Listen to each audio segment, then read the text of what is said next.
Vamos a buscar con la ayuda del Señor en tres textos. Santiago 4:4, Primera Juan 2:15 y Primera Juan 2:17. Empezamos con Santiago 4:4. En Santiago 4:4 tenemos el conocido texto que dice así: Oh almas adúlteras, ¿no sabéis que la amistad del mundo es enemistad contra Dios? Cualquiera, pues, que quiera ser amigo del mundo, se constituye enemigo de Dios. Primera Juan 2:15 dice: No améis al mundo ni las cosas que están en el mundo. Si alguno ama al mundo, el amor del Padre no está en él. Y Primera Juan 2:17 dice: Y el mundo pasa y sus deseos, pero el que hace la voluntad de Dios permanece para siempre. Este asunto del mundo es un asunto que abarca un gran espacio en las Escrituras. Se le dedica mucho espacio. El primero de los textos comienza con una exclamación dirigido a aquellas personas que tienen amistad o que son amigos del mundo. Ser amigo significa tener una relación muy particular con alguien, ¿verdad? Y entonces la amistad con el mundo aquí es calificada como adulterio o almas adúlteras. Es una relación incorrecta para un creyente. Y además de eso primero hace esa exclamación y luego llama a la reflexión. Dice, como preguntándole, ¿acaso ustedes no están enterados? ¿No saben? ¿No se dan cuenta que relacionarse amistosamente con el mundo en relación a Dios es adoptar la actitud de enemistad? También se podría decir como comportarse como un adversario o alguien que injuria. Entonces dice que cualquiera, es decir, cualquier persona, y se refiere a creyentes. Evidentemente esto no sería aplicable a no creyentes, porque el no creyente forma parte del mundo. Aquí está hablando a personas que no integran el mundo, pero que establecen una relación de amistad con el mundo. Entonces dice, cualquiera que tiene inclinación en establecer una relación de amistad con el mundo, toma la posición que le corresponde a un enemigo de Dios. Esto es lo que se constituye, se pone a sí mismo en un acto voluntario, se pone en la posición o adopta la actitud de un enemigo de Dios. Entonces aquí está la enemistad con Dios, el adoptar la actitud de un enemigo de Dios y el acto de adulterio. Todo esto evidentemente está envuelto en la amistad con el mundo de un creyente. Dice el otro texto que leímos, no amen al mundo. Y además, ni las cosas que están en el mundo. A veces los creyentes no amamos al mundo como un sistema, sino nos atraen cosas que están ahí. Algunas cosas nos atraen. Y entonces vuelve a decir, si alguno ama al mundo, el amor del Padre no está en él. Lo que quiere decir, el amor por el mundo no es producto del amor de Dios. Ese amor que se tiene por el mundo no es resultado del amor de Dios operando en el corazón del creyente. El amor de Dios no guía a los creyentes a amar el mundo. Es otro amor, pero no el amor de Dios. Esto es lo que quiere decir, si alguno ama al mundo, el amor del Padre no está en él. Lo que quiere decir es, si alguno ama al mundo o las cosas que están en el mundo, ese amor no es el amor de Dios que está operando, que está actuando en el creyente. Porque el amor de Dios no lleva a los creyentes a eso. ¿Verdad? Es otro amor, pero no el del creyente, pero no el de Dios. Y la otra cosa en 1 Juan 2:17 contrasta lo efímero, lo pasajero del mundo. El mundo se presenta con un gran atractivo, pero es efímero, es pasajero. Vamos a ver otras cosas más, ¿verdad? Y entonces dice que el mundo ejerce una gran atracción sobre las personas. Eso no se puede negar. Sobre los creyentes ejerce una gran atracción. Pero sin embargo es algo pasajero. No es algo que va a permanecer para siempre. Eso tiene fecha de vencimiento. Eso se va a terminar. Algún día eso va a terminar. Y se va a terminar definitivamente. ¿Verdad? Pero mientras dura, el mundo promueve deseos. Puede promover deseos muy grandes. Muy grandes.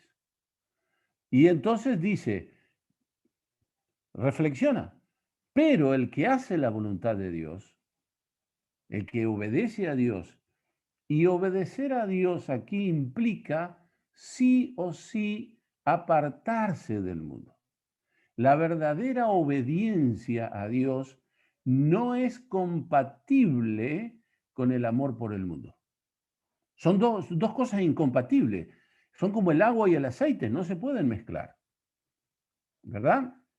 Entonces, la voluntad de Dios obedecida es algo que tiene consecuencias benéficas para siempre.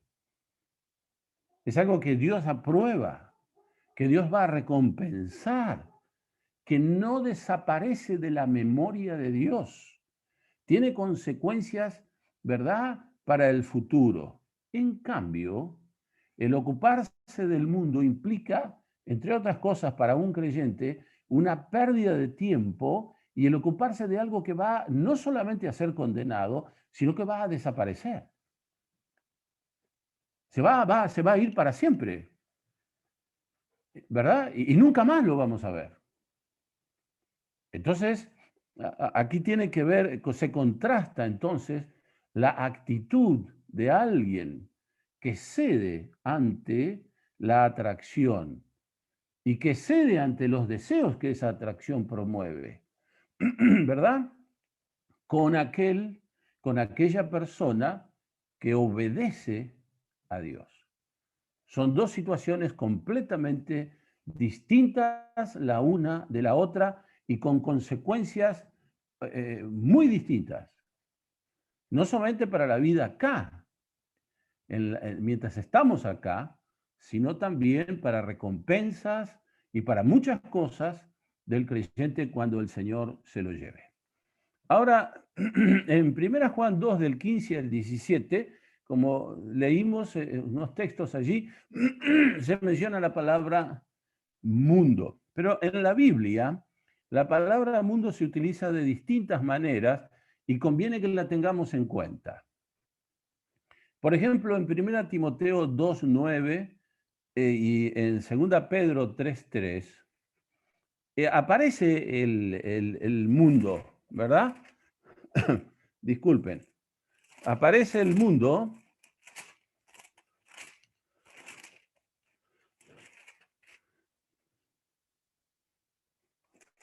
Este,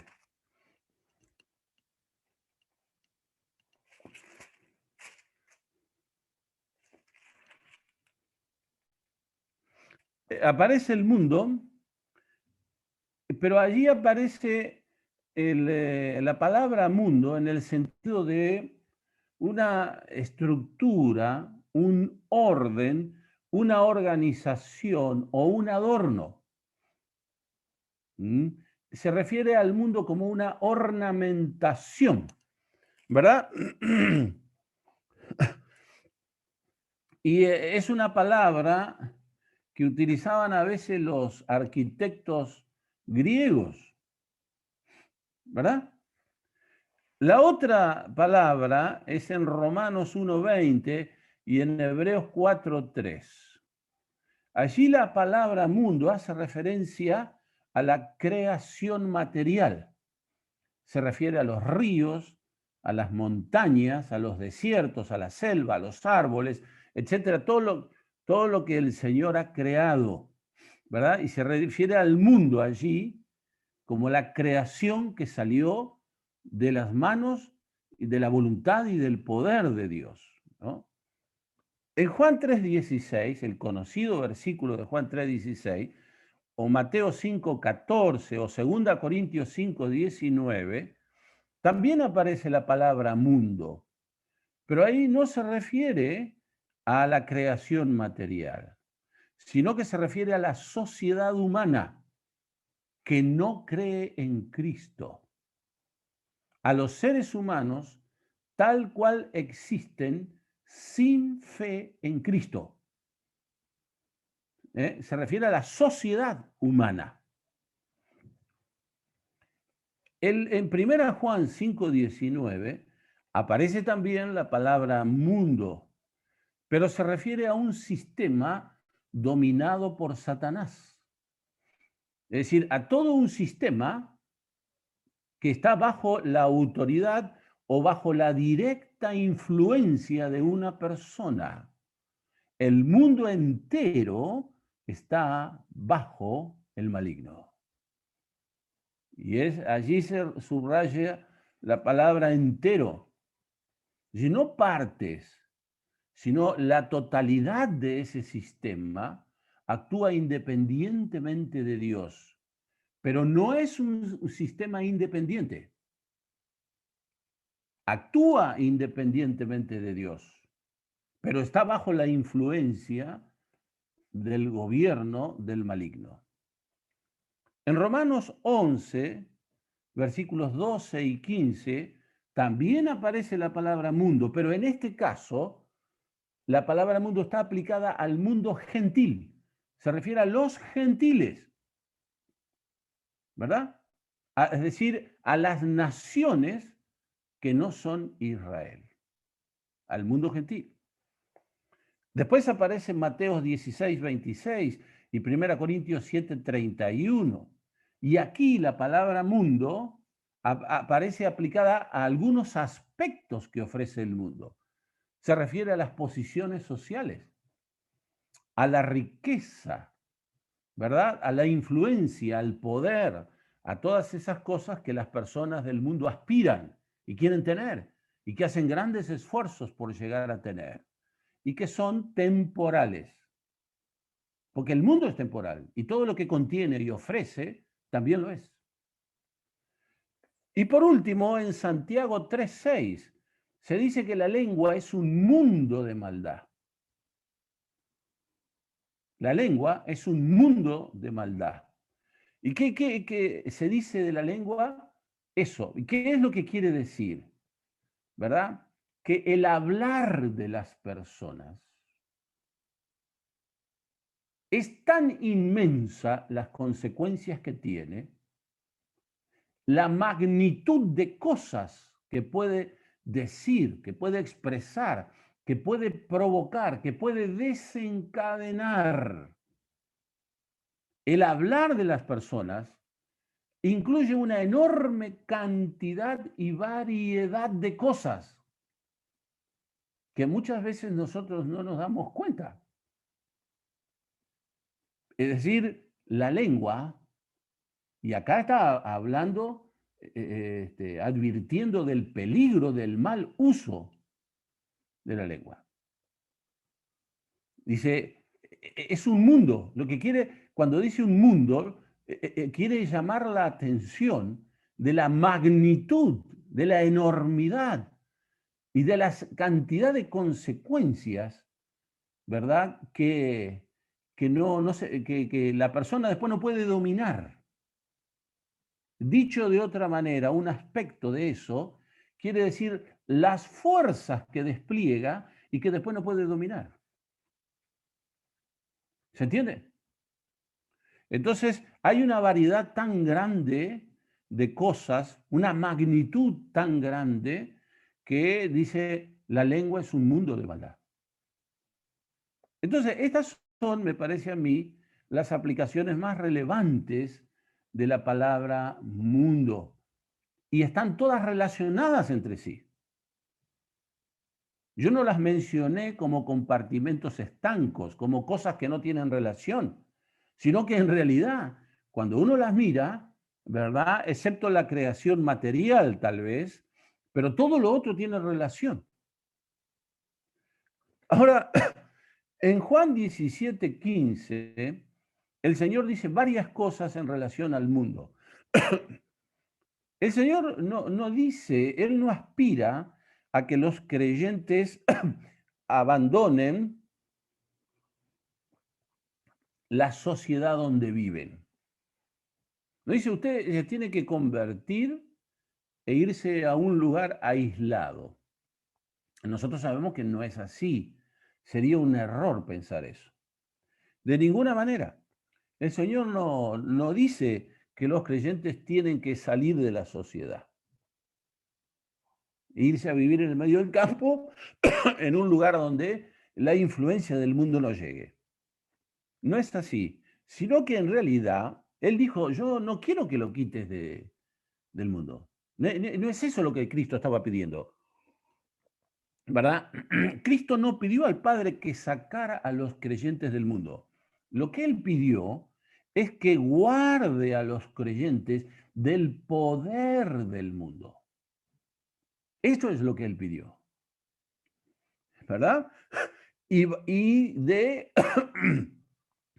evitar que el creyente caiga bajo el control e influencia del mundo. Esto es lo que Él pidió, ¿verdad? En las Escrituras se mencionan varias cosas. Se hace referencia a el malo, es una persona, y es una referencia a la persona del diablo, el malo. Y se lo describe con una palabra que quiere decir que en esa persona opera un principio de oposición continua e irreconciliable contra Dios. Es una persona que no se va a reconciliar nunca contra Dios, con Dios, que siempre opera en contra de Dios y combate toda manifestación de Dios, que pone en duda todo lo que dice Dios. Entonces, el malo es una persona que está bajo la influencia de un principio de oposición a Dios. La otra cosa también la Biblia habla de los males,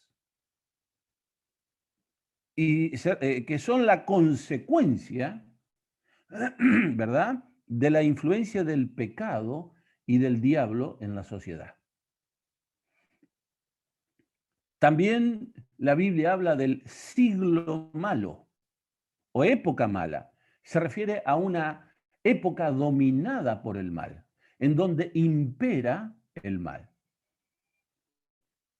La otra cosa, la Biblia también habla de los días malos y se refiere al carácter de estos días.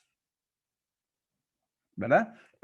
Esto es importante, me parece, porque tiene relación con el mundo, cómo opera el mundo, las consecuencias del mundo. Ahora, la victoria del mundo en el creyente siempre significa la derrota del creyente. Siempre es así. Hay un escrito del doctor Biersbe que dice así: Si el mundo atrae al creyente por medio de los deseos de la carne, por el deseo de los ojos y por la vanagloria de la vida. Sí, esto es así. Y una vez que el mundo vence en alguna de estas áreas, el Hijo de Dios pronto se dará cuenta. Perderá el regocijo en el amor del Padre, así como el deseo de hacer su voluntad. La lectura bíblica le llegará a ser aburrida y la oración una tarea difícil. Aún el compañerismo cristiano le parecerá vacío y desalentador. No es que haya algo mal en los otros, no, sino que el mal está en el corazón mundano del creyente. Y esto es una realidad, porque esto es lo que nosotros experimentaríamos si nos fuéramos detrás del mundo.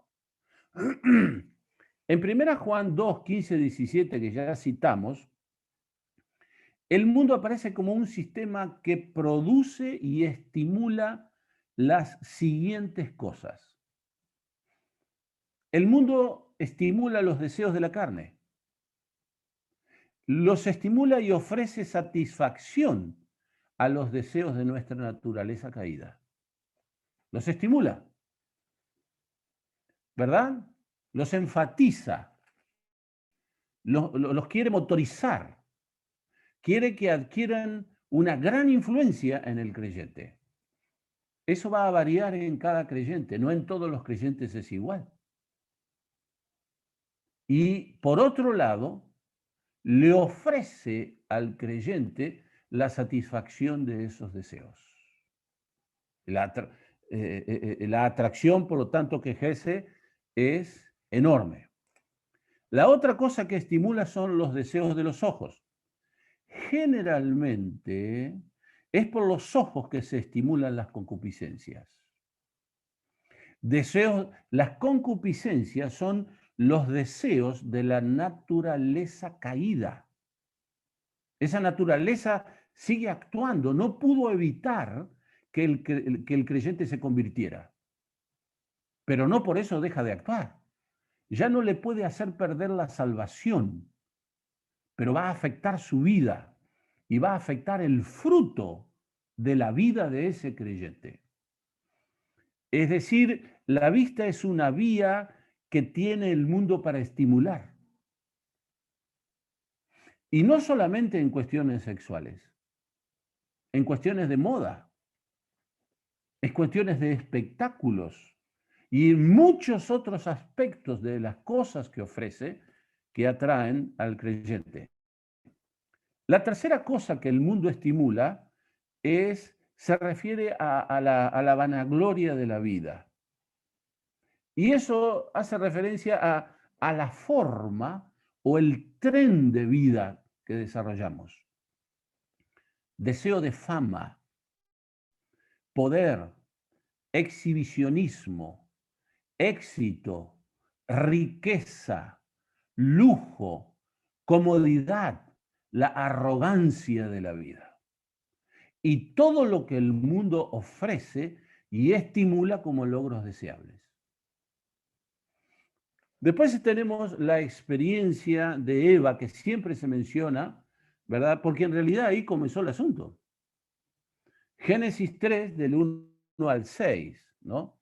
Que conocemos la historia, sugiero que después cada uno la lea en su casa en detalle. ¿Y qué fue lo que ¿verdad? Sucedió? Cuando nosotros vemos que a las sugerencias insidiosas del diablo, ¿verdad? Lo que hizo fue llamar la atención sobre algo y poner en duda lo que Dios decía. Debilitó la confianza en Dios y dirigió la atención sobre algo. Y se refería al fruto. En realidad, ni siquiera sabemos qué fruto era y tampoco nos interesa. Él lo que quería lograr era la desobediencia. Eso es. Y lo primero que vio que el fruto era bueno para comer. Hasta ese momento, Adán y Eva, hasta ese momento, eran personas inocentes. Esto hay que aclararlo. Todavía no tenían una naturaleza caída como nosotros, porque todavía no habían caído. Ellos eran personas inocentes, no eran ni santos ni pecadores, porque la santidad implica una actitud hacia el pecado. Y pecador implica estar bajo el dominio del pecado. Así que eran personas que nunca antes se habían enfrentado a esa situación. Eran en ese aspecto inocentes. Todavía no habían tomado una decisión respecto al pecado. De manera entonces que ellos no tenían una naturaleza pecadora, porque todavía no habían caído. No eran, en ese momento no eran como nosotros, pero llegaron a ser pecadores y nosotros descendemos de ellos. Entonces lo que se hizo en ese momento fue debilitar la confianza de Eva y luego se produjo la caída de Adán. Cuando Eva vio que eso era bueno para comer, todavía no había pecado. El pecado se consumó cuando tomó el fruto y lo comió, cuando cometió el acto de desobediencia. ¿Se entiende? En este momento estamos en el plano de la tentación, que es la antesala del pecado. Y entonces, ¿qué fue lo que sucedió con Eva? En Eva aparecieron en germen lo que luego se iba a concretar cuando cayó. El deseo de la carne. La tentación incluía la sugerencia de ceder e instalar la satisfacción de los deseos de la carne. Era el germen de los más profundos e irregulares apetitos de los más bajos deseos. Todo un mundo de cosas. La segunda cosa es que vio que era agradable a los ojos, los deseos de los ojos, o el amor desmedido y desordenado por todo aquello que consideramos que es lindo, que es agradable, que es de buen gusto, etcétera, etcétera. Pero no solamente lo consideramos así, sino que también queremos poseerlo, queremos imitarlo, queremos incorporarlo a nuestra vida, ¿verdad? Queremos disfrutarlo y además de eso queremos incrementarlo como algo deseable que queremos. Y queremos lograr la riqueza, y el buen gusto, toda esa enorme cantidad de cosas que están a nuestro alrededor, la exaltación de nuestras personas logrando esas cosas, el poder y las consecuencias placenteras que esas cosas nos dan. La otra cosa era codiciable para alcanzar sabiduría. Aquí estaba la sugerencia diabólica de independizarse de Dios para instalar las propias reglas de la vida. Decir, dejo de lado las reglas divinas y yo llego a ser el centro ahora. Yo voy a establecer mis propias reglas. ¿Verdad? Las reglas de mi vida van a ser las que yo ponga. Aquí está entonces el germen del deseo de poseer un poder más allá de lo que le corresponde a una persona creada, ¿verdad? Y el deseo no solamente de independizarse de Dios, sino de desafiar a Dios, de oponerse a Dios. Todo eso y muchas cosas más estaban allí presentes en las palabras del diablo. En Santiago 1:15 dice, la concupiscencia después que ha concebido da a luz el pecado. Lo que quiere decir, la concupiscencia después de que ha dejado embarazada a una persona, inevitablemente da a luz el pecado. Esto es lo que quiere decir después que ha concebido. En la Biblia se dice concibió. Por ejemplo, una mujer se concibió. Bueno, ahora ya se inició en su interior ese proceso por el cual ese niño va a ir desarrollándose y en algún momento va a nacer. Esto es lo que dice la concupiscencia después que ha concebido. La concupiscencia actúa en el interior de las personas. La concupiscencia es el deseo de nuestra naturaleza caída y actúa en el interior y toma el dominio de la persona e inevitablemente después, ¿qué es lo que produce? Da a luz el pecado. ¿Se entiende? Entonces, este proceso de que era bueno para comer, era agradable a los ojos, era codiciable para alcanzar sabiduría, son son tres inclinaciones, ¿verdad?, que actúan en las personas hasta el día de hoy. Y son tres vías que el mal tiene para penetrar en el creyente. Estas tres cosas están presentes en la mentira del diablo en el Edén y permanecen hasta hoy en el mundo y siguen trabajando en la mente y en el corazón de los incrédulos y tratan de vencerlo al creyente. Es decir, fueron activadas allá en Génesis 3. Se las activó allí y siguen operando hasta el día de hoy. ¿Se entiende, verdad? Ahora, en 1 Juan 5:19 dice, sabemos que somos de Dios y el mundo entero está bajo el maligno. El mundo es el reino del maligno y también es visto por Juan como un ámbito donde se encuentran 7 cosas, algunos hermanos distinguen 9, que hay en el mundo. Yo voy a mencionar 7. En primer lugar, el mundo no es una cosa estable, sino que es una estructura inestable.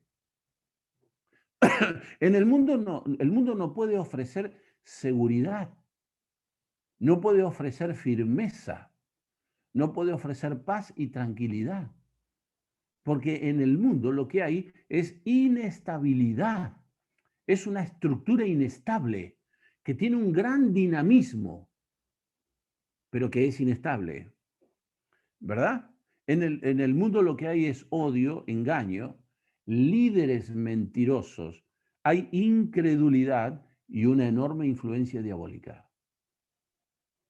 No hay allí estabilidad alguna.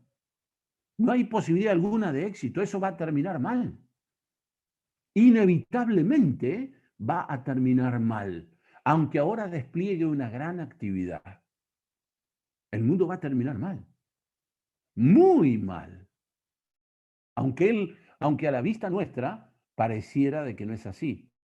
El mundo es sumamente inestable y es más frágil de lo que parece.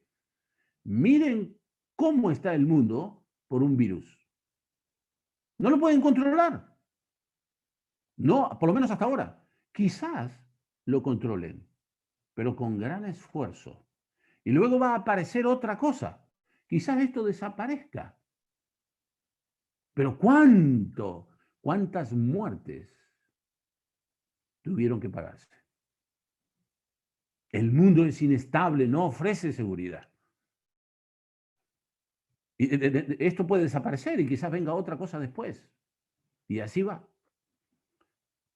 La otra cosa, en 1 Juan 2:17 se dice que el mundo no es permanente. Esto no es definitivo, de ninguna manera, sino que es pasajero y no ofrece una base segura para la vida actual. Si nosotros tomamos ingredientes del mundo y queremos incorporar nuestra vida, estamos incorporando inestabilidad, algo que es pasajero, engañoso, ¿verdad? No solamente nos ofrece seguridad para la vida actual, sino que mucho menos para la futura, mucho menos para la futura. En 1 Juan 3:1 se dice que el mundo no conoce a Dios, pero allí no es como alguien desconocido, sino que no conoce a Dios voluntariamente. Es una cosa voluntaria. Él vive a espaldas de Dios. Es un sistema que no tiene lugar para Dios. En el mundo no hay lugar para Dios. El mundo puede, ¿cómo se llama? Estimular la religión. En el mundo se estimula la religión. En el mundo hay mucha religión. El mercado religioso es uno de los más amplios que hay. Las personas pueden encontrar lo que gusten allí, ¿verdad? Pero sin embargo es hostil a Dios. El mundo guarda una actitud de hostilidad continua contra Dios, aunque sea muy religioso. Y no solamente contra Dios, sino que ve al creyente como un extraño, como un extranjero, pero además no como un extraño solamente, sino como alguien a quien hay que rechazar.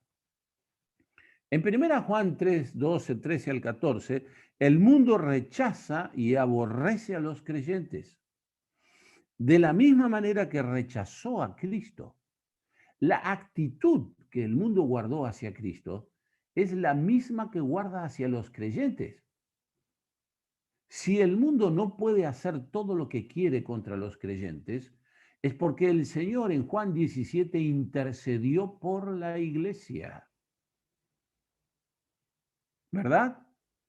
Y porque el mundo no pueda destruirlo, no lo haga, no quiere decir de ninguna manera que la actitud hacia el creyente no sea la misma que tuvo contra Cristo, que la que tuvo contra Cristo, ¿no?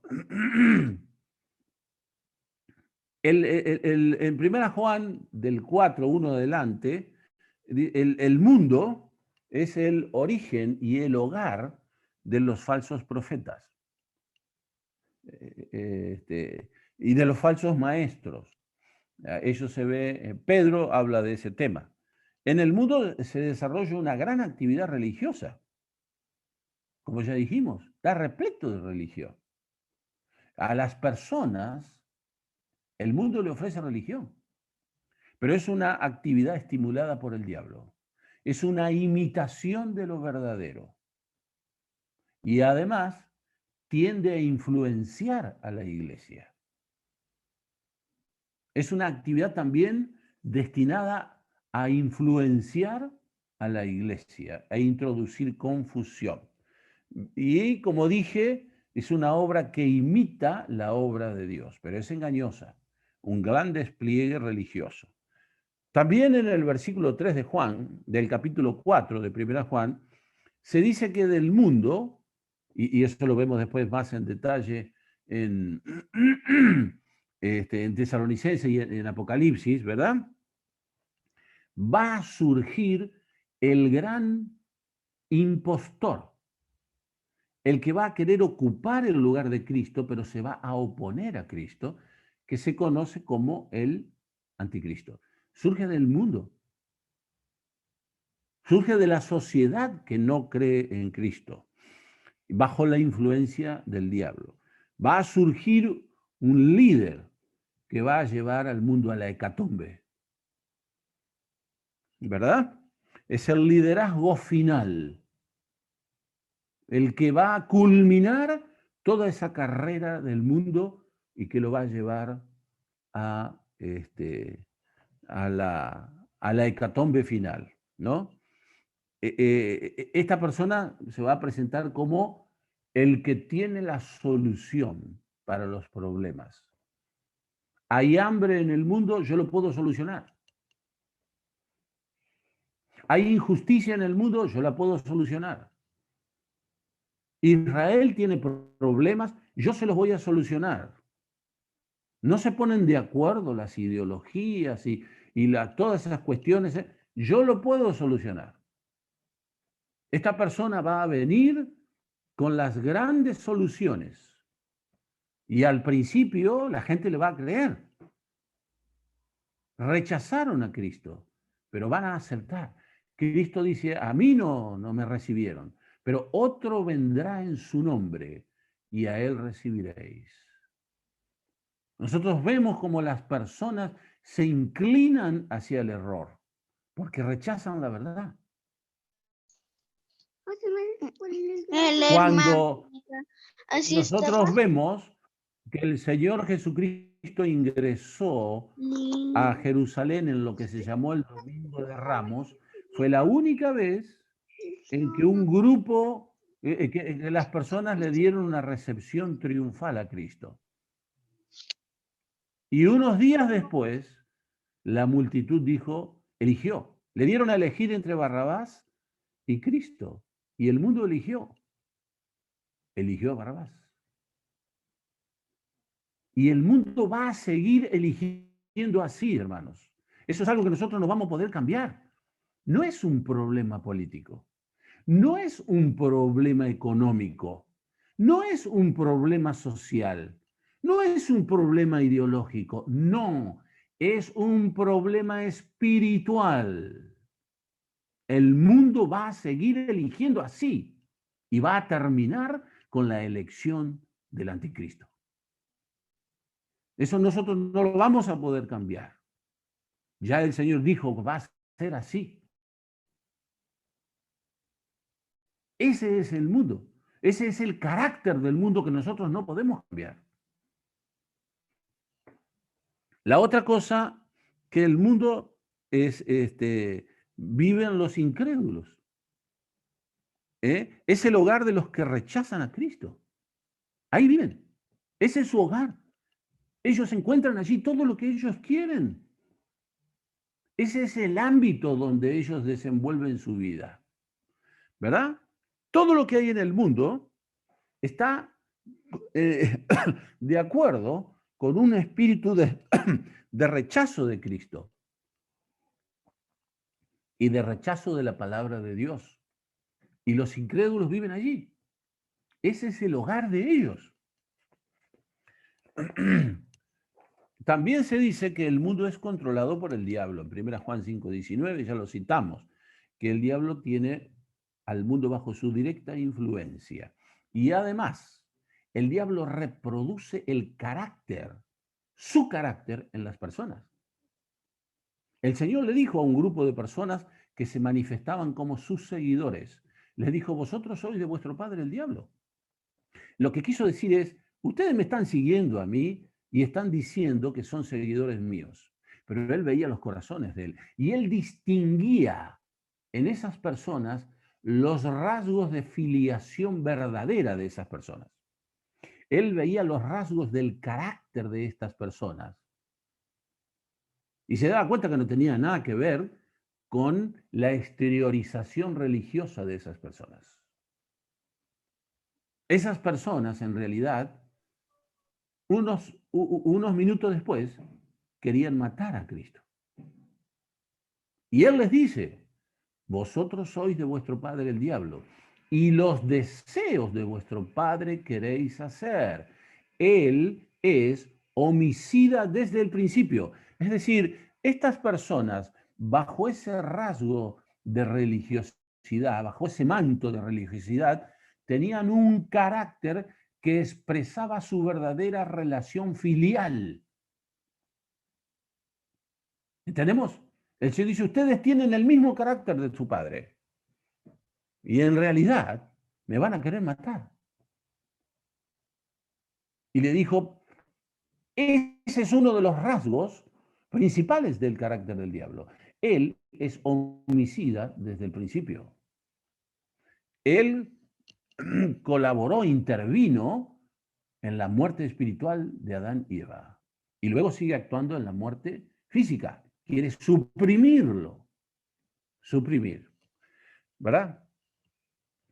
La otra cosa, hermanos, y ya vamos a ir terminando.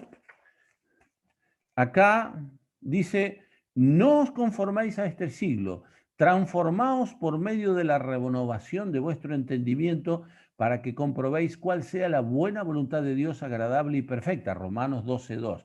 Es un texto conocido, ¿verdad? Aquí aparece culto racional.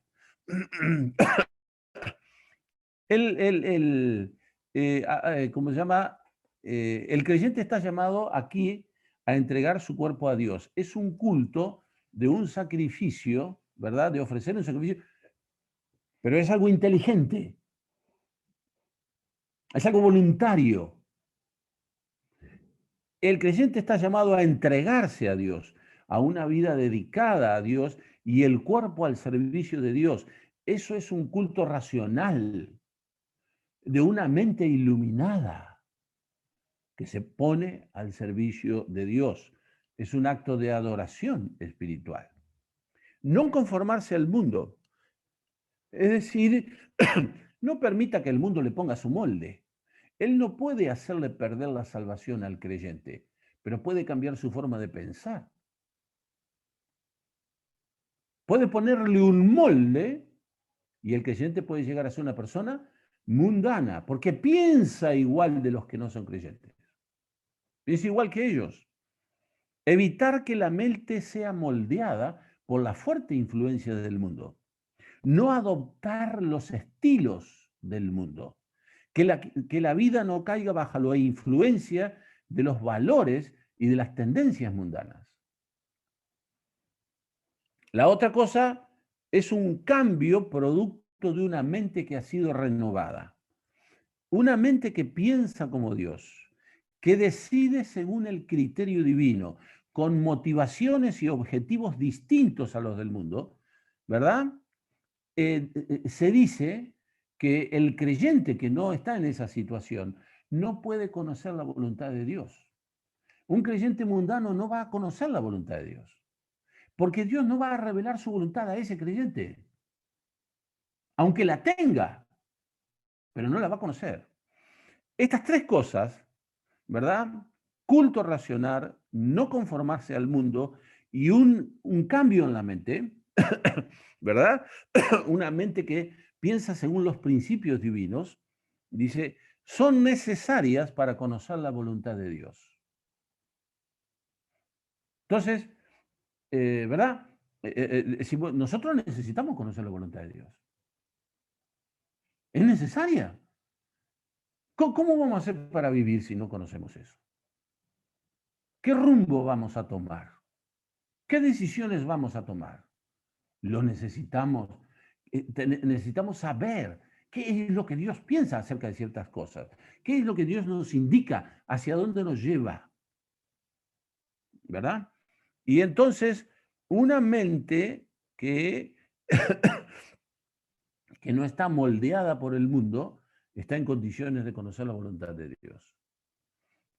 El mundo no puede hacer perder la salvación, pero puede lograr que pensemos como un incrédulo, ¿verdad?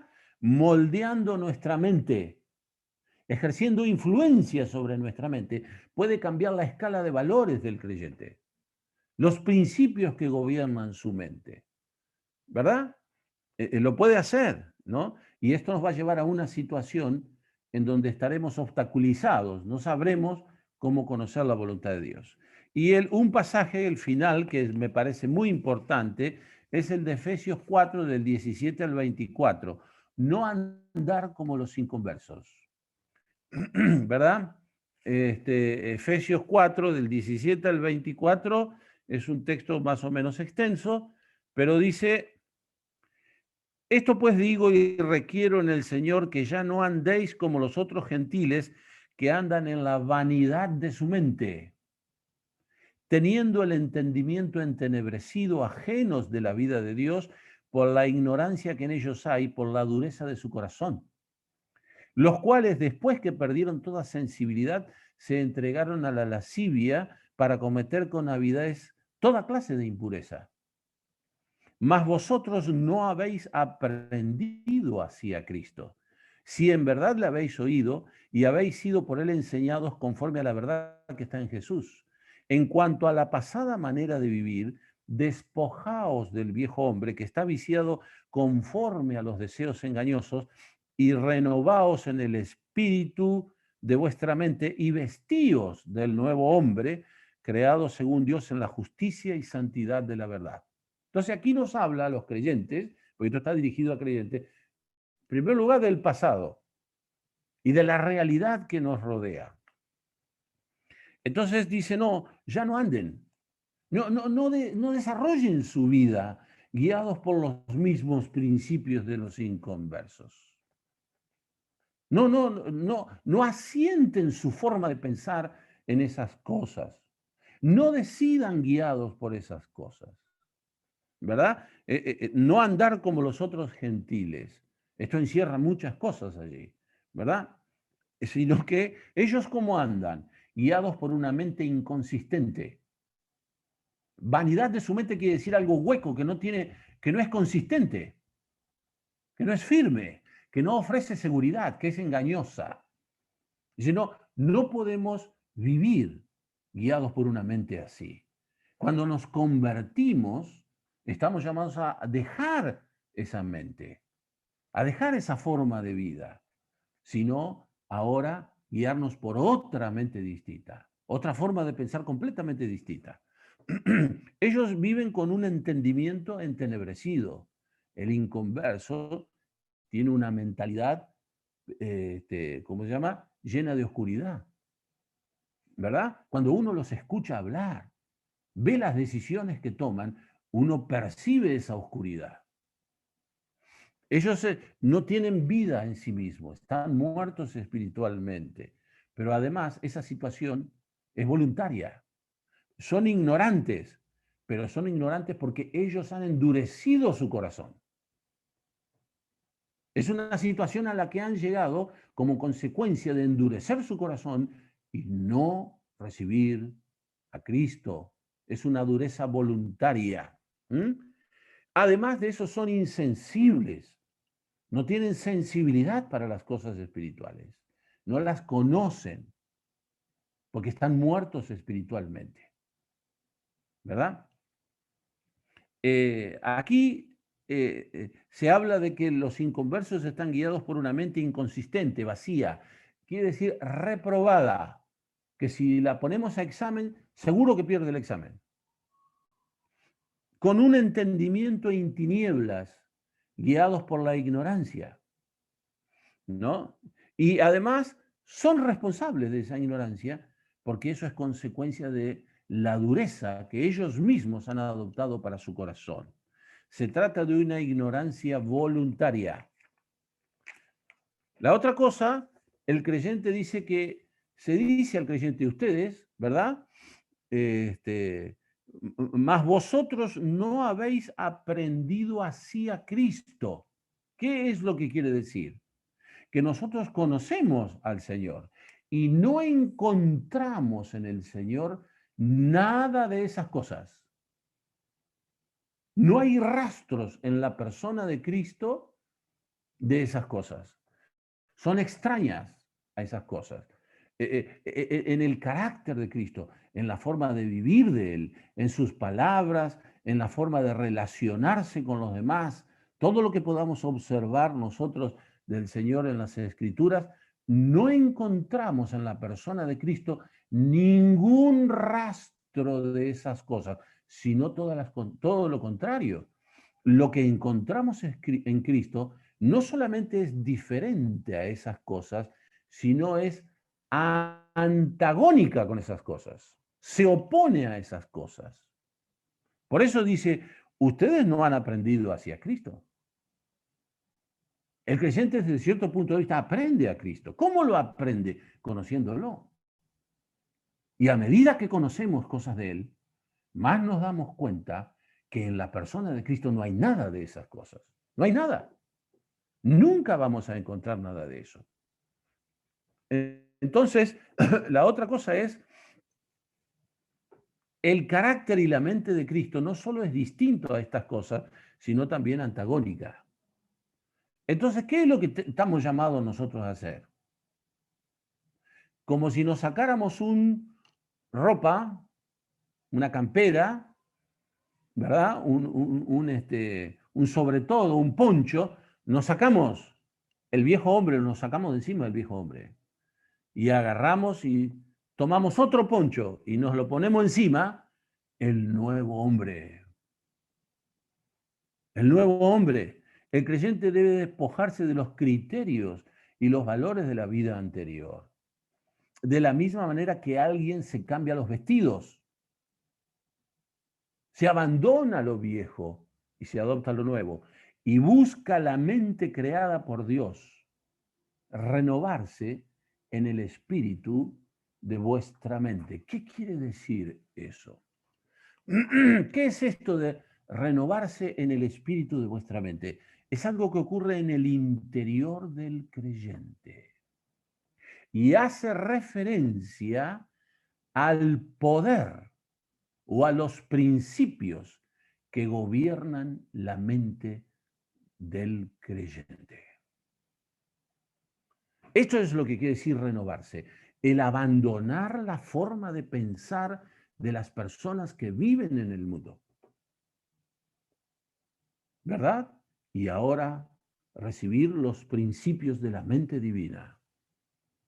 Pensar con esos principios. Esto es lo que quiere decir renovaos en el espíritu de vuestra mente. Se refiere a el poder o el principio o los valores que gobiernan la mente del creyente. Ya el creyente no va a actuar de la misma manera como actúa un inconverso frente a los problemas de la vida. Ya el creyente no va a actuar de la misma manera que un inconverso cuando elige su esposo o su esposa. Ya el creyente no va a actuar de la misma manera cuando cría sus hijos. El creyente no se va a relacionar guiado por los mismos principios que una persona inconversa aplica para su vida. No va a ver su trabajo de la misma manera que un inconverso. Es decir, este principio gobierna la mente y esa mente aplica esos principios a toda la vida del creyente.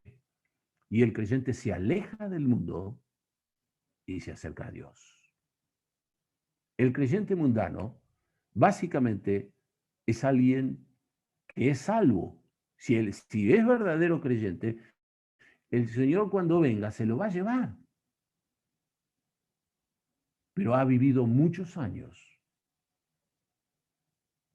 guiado por una mente mundana. Es salvo, pero piensa como un mundano. Elige como un mundano.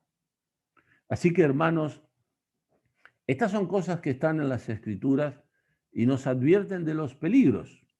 Cualquiera de nosotros está expuesto